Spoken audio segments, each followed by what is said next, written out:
Assalamualaikum warahmatullahi wabarakatuh. Perkenalkan, saya dari mahasiswa Institut Kesehatan dan Bisnis Surabaya. Nama saya Prilika Nur Kumalasari. Saya dari Prodi D3 Kebidanan, saya dari semester 3. Di sini saya akan berbagi apa saja sih perubahan fisiologi pada kehamilan,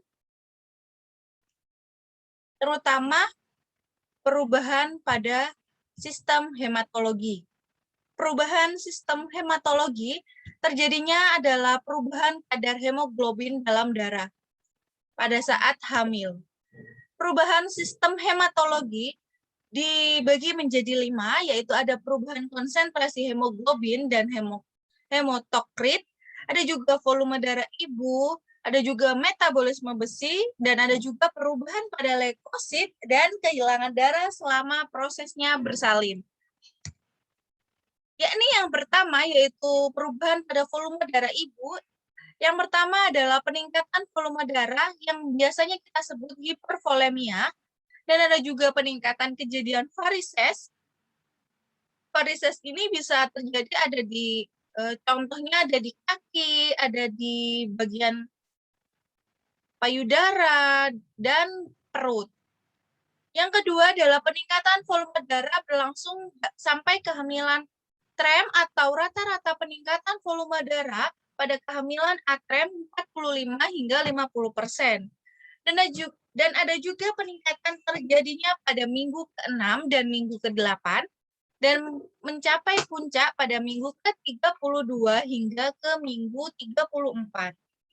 Peningkatan volume darah diperlukan untuk mengkompensasi aliran darah ekstra ke uterus, kebutuhan metabolisme fetus. Ya, ini ada gambar yang bisa saya tunjukkan. Di sini ada juga gambarnya, di sini ada varises. Ini varises bagian paha.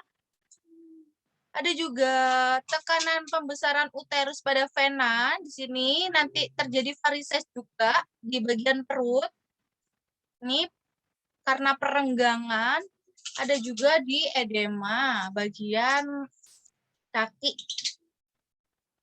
Selanjutnya, kebutuhan zat besi pada kehamilan kurang lebih dari 1000 mg, yakni yang 500 mg dibutuhkan untuk meningkatkan sel darah merah dan yang 300 mg untuk transportasi ke fetus dan yang 200 mg lagi untuk menggantikan cairan yang ada di dalam tubuh kita, baik dalam bentuk keringat maupun dalam bentuk urin.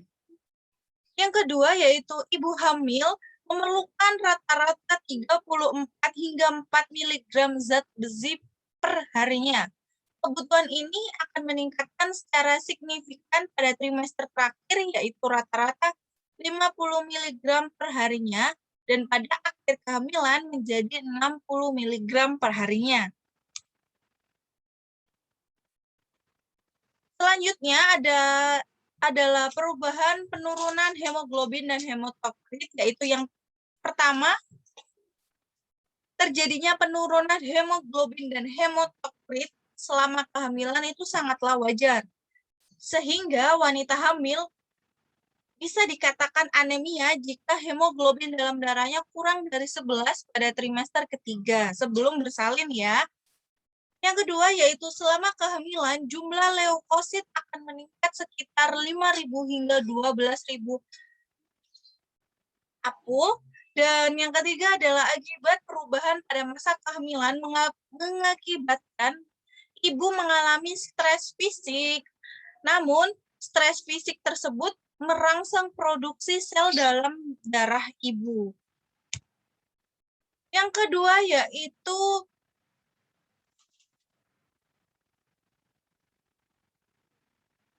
perubahan kehilangan pada saat proses bersalin. Kehilangan darahnya itu mungkin dari separuh dari eritrosit yang ditambahkan ke sirkulasi ibu selama masa hamil akan hilang saat persalinan pervagina atau persalinan normal sampai ke beberapa hari setelahnya melahirkan. Yang kedua yaitu kehilangan darah terjadi melalui implantation implantasi plasenta, episiotomi, ataupun laserasi dan lokea.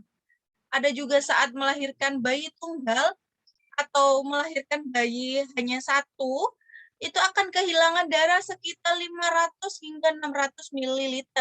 Dan ada juga saat melahirkan seksio sesar atau anak kembar, ibu akan mengalami kehilangan darah sekitar 1000 mg. Berikut yakni ada daftar pustaka dari yang sudah saya sampaikan tadi. Referensinya dari sini. Baik, terima kasih atas perhatiannya. Mohon dimaafkan apabila ada salah kata.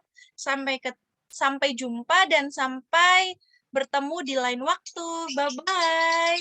Assalamualaikum warahmatullahi wabarakatuh. Terima kasih.